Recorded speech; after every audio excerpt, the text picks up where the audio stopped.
Prime Italian channel 'ਚ ਤੁਹਾਡਾ ਸਾਰਿਆਂ ਦਾ ਬਹੁਤ-ਬਹੁਤ ਸਵਾਗਤ ਹੈ। ਇੱਕ ਵਾਰ ਫਿਰ ਹਾਜ਼ਰ ਹਾਂ ਅੱਜ ਦੀਆਂ ਕੁਝ ਖਾਸ ਨਿਊਜ਼ ਲੈ ਕੇ।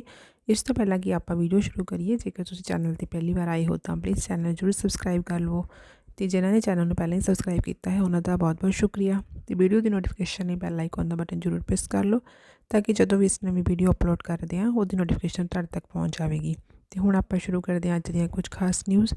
ਸਭ ਤੋਂ ਪਹਿਲਾਂ ਆਪਾਂ ਦੇਖਦੇ ਹਾਂ ਇਟਲੀ ਦੇ ਵਿੱਚ 24 ਘੰਟਿਆਂ ਦੇ ਦੌਰਾਨ ਕਿੰਨੇ ਕੇਸਿਸ ਆਏ ਹਨ। ਇਟਲੀ ਦੇ ਵਿੱਚ 24 ਘੰਟਿਆਂ ਦੇ ਦੌਰਾਨ 5315 ਕੇਸਿਸ ਆਏ ਹਨ ਅਤੇ 49 ਡੈਥਾਂ ਹੋਈਆਂ ਹਨ। ਅਤੇ ਪੋਜ਼ੀਟਿਵਿਟੀ ਰੇਟ ਦੀ ਗੱਲ ਕਰੀਏ ਤਾਂ ਪੋਜ਼ੀਟਿਵਿਟੀ ਰੇਟ 2% 'ਤੇ ਹੈ। ਇਸ ਤੋਂ ਬਾਅਦ ਜੇਕਰ ਆਪਾਂ ਗੱਲ ਕਰੀਏ ਵੈਕਸੀਨੇਸ਼ਨ ਦੀ, ਅਤੇ ਵੈਕਸੀਨੇਸ਼ਨ ਦੇ ਬਾਰੇ ਇਟਲੀ ਦੇ ਵਿੱਚ ਦੋ ਮਤ ਹਨ।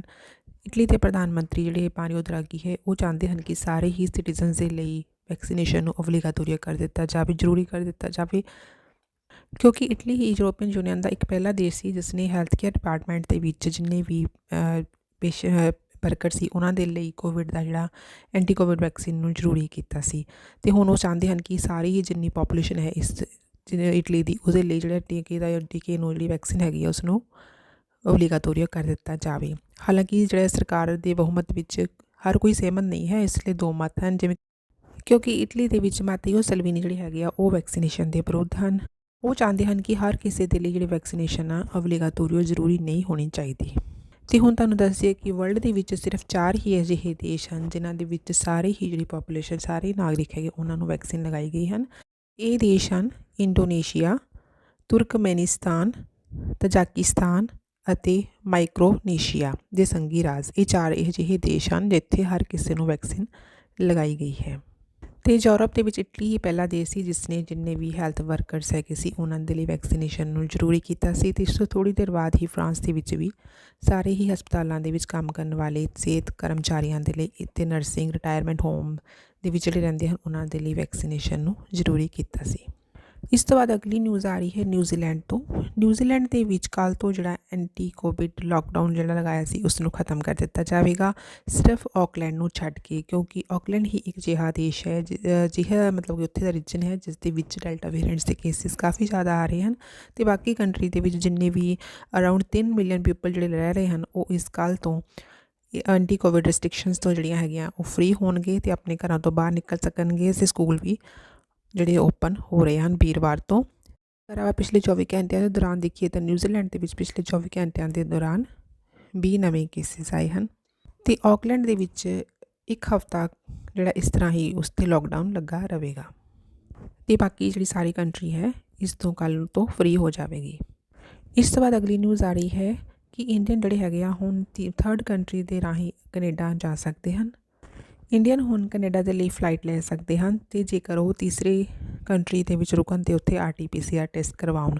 7 ਸਤੰਬਰ ਤੋਂ ਤੁਰਕੀ, ਦੁਬਈ ਅਤੇ ਆਬੂ ਧਾਬੀ ਵਰਗੇ ਮਸ਼ਹੂਰ ਜਿਹੜੇ ਦੇਸ਼ ਹੈਗੇ ਆ ਇਹਨਾਂ ਦੇ ਵਿੱਚ ਕੋਵਿਡ ਦੇ ਨਿਯਮਾਂ ਦਾ ਪਾਲਣ ਕਰਨ ਤੋਂ ਬਾਅਦ ਇੰਡੀਅਨ ਜਿਹੜੇ ਹੈਗੇ ਆ ਮਿਡਲ ਈਸਟ ਦੇ ਜਿਹੜੇ ਦੇਸ਼ ਹੈਗੇ ਆ ਇਹਨਾਂ ਦੀ ਵਰਤੋਂ ਕਰਕੇ ਕੈਨੇਡਾ ਦੇ ਵਿੱਚ ਆ ਸਕਦੇ ਹਨ, ਕਿਉਂਕਿ ਪਿਛਲੇ ਕਈ ਮਹੀਨਿਆਂ ਤੋਂ ਮਿਡਲ ਈਸਟ ਜਿਹੜੇ ਹਵਾਈ ਏਅਰਪੋਰਟ ਸੀਗੇ ਉਹ ਇੰਡੀਅਨਸ ਲਈ ਬੰਦ ਸੀ।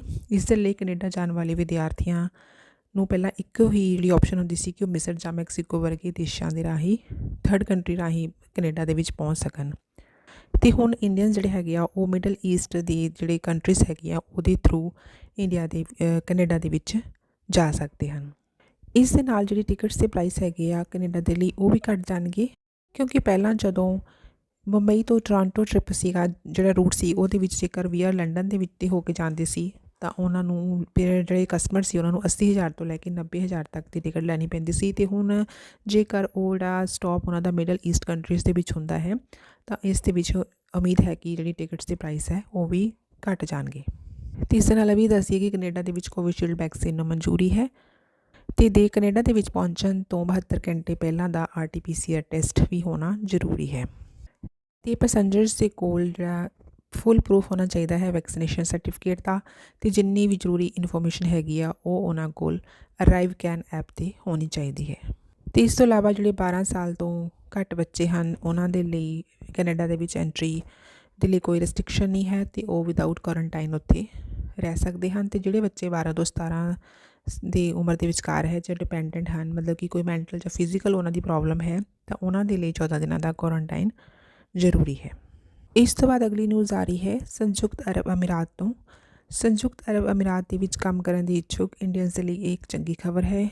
UAE ਨੇ ਐਤਵਾਰ ਨੂੰ ਇੱਕ ਨਵਾਂ ਵੀਜ਼ਾ ਲਾਂਚ ਕੀਤਾ ਹੈ ਜਿਸ ਨੂੰ ਗ੍ਰੀਨ ਵੀਜ਼ਾ ਕਿਹਾ ਜਾਂਦਾ ਹੈ, ਕਿਉਂਕਿ ਇਸ ਵੀਜ਼ੇ ਦੇ ਲਈ ਕਿਸੇ ਦੀ ਸਪਾਂਸਰਸ਼ਿਪ ਦੀ ਲੋੜ ਨਹੀਂ ਹੈ ਅਤੇ ਬਿਨਾਂ ਸਪਾਂਸਰ ਕੀਤੇ ਹੀ ਜਿਹੜੇ ਪ੍ਰਵਾਸੀ ਹੈਗੇ ਆ ਉਹ UAE ਦੇ ਵਿੱਚ ਕੰਮ ਦੇ ਲਈ ਐਪਲੀਕੇਸ਼ਨ ਦੇ ਸਕਦੇ ਹਨ। ਅਤੇ ਇਸ ਵੀਜ਼ੇ ਦੇ ਦਾਇਰੇ ਵਿੱਚ ਜਿਹੜਾ ਪ੍ਰਵਾਸੀ ਜੋ ਵੀ ਵਰਕਰ ਉੱਥੇ ਜਾਵੇਗਾ ਉਸ ਦੇ ਨਾਲ ਉਸਦਾ ਪਰਿਵਾਰ ਵੀ ਜਾ ਸਕਦਾ ਹੈ। ਅਤੇ ਗ੍ਰੀਨ ਵੀਜ਼ਾ ਜਿਸ ਨੂੰ ਮਿਲਦਾ ਹੈ ਪਰ ਉਸ ਪਰਮਿਟ 'ਤੇ ਉਸਦੇ ਮਾਤਾ ਪਿਤਾ ਜਾਂ ਫਿਰ ਉਸ 25 ਸਾਲ ਦੀ ਉਮਰ ਤੱਕ ਦੇ ਬੱਚੇ ਵੀ UAE ਦੀ ਯਾਤਰਾ ਕਰ ਸਕਣਗੇ। ਅਤੇ UAE ਸਰਕਾਰ ਦਾ ਇਹ ਕਦਮ ਟੈਲੈਂਟਸ ਨੂੰ ਆਕਰਸ਼ਿਤ ਕਰਨ ਅਤੇ ਦੇਸ਼ ਦੇ ਵਿਕਾਸ ਨੂੰ ਵਧਾਉਣ ਦੇ ਲਈ ਉਠਾਇਆ ਜਾ ਰਿਹਾ ਹੈ। ਇਸ ਤੋਂ ਇਲਾਵਾ UAE ਦੇ ਅਧਿਕਾਰੀਆਂ ਨੇ 30 ਅਗਸਤ ਤੋਂ ਸਾਰੇ ਹੀ ਵੈਕਸੀਨ ਲਗਵਾ ਚੁੱਕੇ ਟੂਰਿਸਟ ਨੂੰ ਟੂਰਿਸਟ ਵੀਜ਼ਾ ਦੇਣ ਦੀ ਵੀ ਘੋਸ਼ਣਾ ਕੀਤੀ ਸੀ ਅਤੇ ਬਹੁਤ ਜ਼ਿਆਦਾ ਗਿਣਤੀ ਦੇ ਵਿੱਚ ਲੋਕ ਛੁੱਟੀਆਂ ਮਨਾਉਣ ਦੇ ਲਈ UAE ਦੀ ਯਾਤਰਾ ਕਰ ਰਹੇ ਹਨ।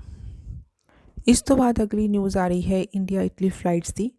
ਇਟਲੀ ਤੋਂ ਇੰਡੀਆ ਗਏ ਜਿਹੜੇ ਭਾਰਤੀ ਲੋਕ ਹੈਗੇ ਆ ਪਿਛਲੇ ਕਈ ਮਹੀਨਿਆਂ ਤੋਂ ਇਟਲੀ ਸਰਕਾਰ ਦੀ ਪਾਬੰਦੀਆਂ ਕਰਕੇ ਭਾਰਤ ਵਿੱਚ ਫਸੇ ਹੋਏ ਸਨ ਅਤੇ 1 ਸਤੰਬਰ 2021 ਤੋਂ ਇਟਲੀ ਸਰਕਾਰ ਨੇ ਇਹ ਪਾਬੰਦੀ ਹਟਾ ਦਿੱਤੀ ਹੈ। ਅਤੇ ਇਸੇ ਗੱਲ ਨੂੰ ਮੱਦੇਨਜ਼ਰ ਰੱਖਦੇ ਹੋਏ UK ਦੇ ਲੰਡਨ ਹੀਥਰੋ ਅਤੇ ਬਰਮਿੰਘਮ ਹਵਾਈ ਅੱਡੇ ਲਈ ਸਿੱਧੀਆਂ ਫਲਾਈਟ ਜਿਹੜੀਆਂ ਹੈਗੀਆਂ ਆ ਸ਼ੁਰੂ ਕਰਨ ਤੋਂ ਬਾਅਦ ਅੰਮ੍ਰਿਤਸਰ ਹੁਣ ਏਅਰ ਇੰਡੀਆ ਦੁਆਰਾ ਯੂਰਪ ਦੇ ਤੀਜੇ ਹਵਾਈ ਅੱਡੇ ਲਈ ਸਿੱਧੀਆਂ ਉਡਾਨਾਂ ਸ਼ੁਰੂ ਕਰਨ ਜਾ ਰਿਹਾ ਹੈ। ਅਤੇ UK ਤੋਂ ਬਾਅਦ ਹੁਣ ਇਟਲੀ ਦੇ ਵਿੱਚ ਰਹਿੰਦੇ ਹੋਏ ਲੋਕਾਂ ਦੇ ਲਈ ਇਹ ਖਾਸ ਚੰਗੀ ਖਬਰ ਹੈ। ਏਅਰ ਇੰਡੀਆ ਵੱਲੋਂ 8 ਸਤੰਬਰ ਨੂੰ ਵਰਲਡ ਦੇ ਇਤਿਹਾਸਿਕ ਸ਼ਹਿਰ ਅੰਮ੍ਰਿਤਸਰ ਅਤੇ ਰੋਮ ਦੇ ਵਿਚਕਾਰ ਹਰ ਹਫ਼ਤੇ ਇੱਕ ਸਿੱਧੀ ਡਾਇਰੈਕਟ ਫਲਾਈਟ ਸ਼ੁਰੂ ਕੀਤੀ ਜਾਵੇਗੀ। ਅਤੇ ਏਅਰ ਇੰਡੀਆ ਦੀ ਇਹ ਫਲਾਈਟ AI 123 ਹਰ ਬੁੱਧਵਾਰ ਨੂੰ ਅੰਮ੍ਰਿਤਸਰ ਤੋਂ ਦੁਪਹਿਰ 3:55 'ਤੇ ਉਡਾਨ ਭਰੇਗੀ ਅਤੇ ਉਸੇ ਦਿਨ ਰਾਤ ਨੂੰ ਇਟਲੀ ਦੇ ਸਮੇਂ ਦੇ ਮੁਤਾਬਕ 8:20 'ਤੇ ਰੋਮ ਪਹੁੰਚੇਗੀ। ਅਤੇ ਵਾਪਸੀ ਦੀ ਉਡਾਨ ਜਿਹੜੀ ਇਸ ਫਲਾਈਟ ਦੀ ਅਗਲੇ ਦਿਨ ਵੀਰਵਾਰ ਨੂੰ ਸ਼ਾਮ 7 ਵਜੇ ਰੋਮ ਤੋਂ ਹੋਵੇਗੀ ਅਤੇ ਸ਼ੁੱਕਰਵਾਰ ਸਵੇਰੇ 5:35 'ਤੇ ਇਹ ਅੰਮ੍ਰਿਤਸਰ ਪਹੁੰਚੇਗੀ। ਅਤੇ ਇਸ ਫਲਾਈਟ ਦੀ ਬੁਕਿੰਗ ਏਅਰ ਇੰਡੀਆ ਦੀ ਵੈੱਬਸਾਈਟ 'ਤੇ 28 ਅਕਤੂਬਰ ਤੱਕ ਉਪਲਬਧ ਹੈ। ਅਤੇ UK ਦੀ ਸਰਕਾਰ ਦੇ ਫੈਸਲੇ ਤੋਂ ਬਾਅਦ ਹੁਣ ਇਟਲੀ ਦੀ ਸਰਕਾਰ ਵੱਲੋਂ ਭਾਰਤ ਆਉਣ ਵਾਲੇ ਪੈਸੰਜਰਸ ਦੇ ਲਈ ਅਤੇ ਪਾਬੰਦੀਆਂ ਦੀ ਛੂਟ ਦੇ ਨਾਲ ਏਅਰ ਇੰਡੀਆ ਵੱਲੋਂ ਹੁਣ ਇਸ ਸਿੱਧੀ ਉਡਾਨ ਨੂੰ ਮੁੜ ਦੁਬਾਰਾ ਸ਼ੁਰੂ ਕਰ ਦਿੱਤਾ ਜਾ ਰਿਹਾ ਹੈ, ਕਿਉਂਕਿ ਇਹਨਾਂ ਪਾਬੰਦੀਆਂ ਦੇ ਕਰਕੇ ਜਦੋਂ ਇੰਡੀਅਨਸ ਜਿਹੜੇ ਥਰਡ ਕੰਟਰੀ ਦੇ ਰਾਹੀਂ ਇਟਲੀ ਪਹੁੰਚਦੇ ਸੀ ਤਾਂ ਉਹਨਾਂ ਨੂੰ ਕਾਫੀ ਜ਼ਿਆਦਾ ਖਰਚਾ ਕਰਨਾ ਪੈਂਦਾ ਸੀ ਅਤੇ ਦੂਜੇ ਦੇਸ਼ ਦੇ ਵਿੱਚ ਕੁਆਰੰਟਾਈਨ ਵੀ ਹੋਣਾ ਪੈਂਦਾ ਸੀ ਅਤੇ ਫਿਰ ਦੁਬਾਰਾ ਉਹਨੂੰ ਇਟਲੀ ਆਉਣਾ ਪੈਂਦਾ ਸੀ। ਅਤੇ ਇਹੀ ਗੱਲਾਂ ਨੂੰ ਦੇਖਦੇ ਹੋਏ ਹੁਣ ਇਸ ਡਾਇਰੈਕਟ ਫਲਾਈਟ ਦਾ ਇੰਤਜ਼ਾਮ ਕੀਤਾ ਗਿਆ ਹੈ ਅਤੇ ਇਸ ਡਾਇਰੈਕਟ ਫਲਾਈਟ ਦੇ ਵਿੱਚ ਹੁਣ ਕਿਰਾਇਆ ਵੀ ਘੱਟ ਲੱਗੇਗਾ ਅਤੇ ਇਹਨਾਂ ਦੀ ਯਾਤਰਾ ਦਾ ਸਮਾਂ ਸਿਰਫ 7 ਤੋਂ 8 ਘੰਟਿਆਂ ਦਾ ਰਹਿ ਜਾਵੇਗਾ। ਇਸ ਤੋਂ ਬਾਅਦ ਅਗਲੀ ਨਿਊਜ਼ ਆ ਰਹੀ UK ਤੋਂ। UK ਦੇ ਵਿੱਚ ਕਾਫੀ ਜ਼ਿਆਦਾ ਵਰਕਰਸ ਦੀ ਘਾਟ ਆ ਰਹੀ ਹੈ ਅਤੇ ਇਹਨਾਂ ਵਰਕਰਸ ਦੀ ਵੱਖ-ਵੱਖ ਤਰ੍ਹਾਂ ਦੇ ਸਮਾਨ ਦਾ ਜਿਹੜਾ ਟਰਾਂਸਪੋਰਟੇਸ਼ਨ ਹੁੰਦੀ ਹੈ ਇਸ ਦੇ ਲਈ ਡਰਾਈਵਰਾਂ ਦੀ ਵੀ ਕਮੀ ਆ ਰਹੀ ਹੈ, ਕਿਉਂਕਿ UK ਦੇ ਵਿੱਚ ਕੋਵਿਡ ਅਤੇ ਬ੍ਰੈਗਜ਼ਿਟ ਦੇ ਕਾਰਨ ਪੈਦਾ ਹੋਈ HGV ਡਰਾਈਵਰਾਂ ਦੀ ਘਾਟ ਦੇ ਕਰਕੇ ਵੱਡੀਆਂ ਸੁਪਰ ਮਾਰਕੀਟਾਂ ਅਤੇ ਹੋਰ ਜਿਹੜੇ ਸਟੋਰਸ ਹੈਗੇ ਆ ਉਹਨਾਂ ਨੂੰ ਕਾਫੀ ਜ਼ਿਆਦਾ ਮੁਸ਼ਕਲਾਂ ਦਾ ਸਾਹਮਣਾ ਕਰਨਾ ਪੈ ਰਿਹਾ ਹੈ। ਅਤੇ ਇਹਨਾਂ ਦੇ ਵਿੱਚੋਂ ਜਿਹੜੀ ਫਰਨੀਚਰ ਮਾਰਕੀਟ ਮੁੱਖ ਜਿਹੜੀ ਹੈਗੀ ਆ IKEA ਉਸ ਨੂੰ ਵੀ ਕਾਫੀ ਜ਼ਿਆਦਾ ਇਸ ਪ੍ਰੋਬਲਮ ਦਾ ਸਾਹਮਣਾ ਕਰਨਾ ਪੈ ਰਿਹਾ ਹੈ।